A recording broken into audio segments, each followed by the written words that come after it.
Гора новостей на территории женского счастья в Старлибашевском районе. Мы с девчонками вышиваем счастье. Все верно, Назгуль.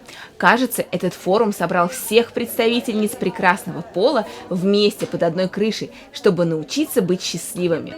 Для жительниц района организованы встречи с известными людьми, консультации с психологами, полезные мастер-классы.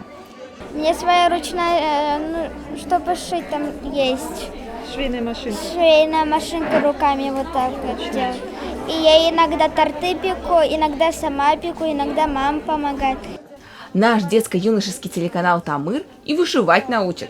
А вы знали, что ручной труд помогает сохранить психологическое спокойствие? Об этом и многом другом рассказали на форуме.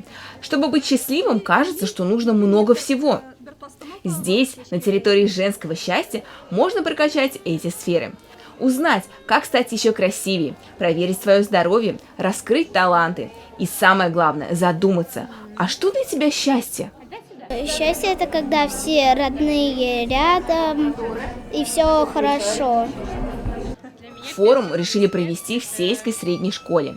Это место протяжения многих поколений. Из года в год проект «Территория женского счастья» объединяет людей, чтобы вместе задуматься над такими фундаментальными вопросами. Счастье – это когда мама, папа, все рядом. Форум «Территория женского счастья» стал для Старлибашева ярким, масштабным событием. Он собрал вместе представителей культуры и искусства. Чтобы вдохновить всех жительниц района и помочь начинающим звездочкам поверить в себя еще сильнее и засиять ярче.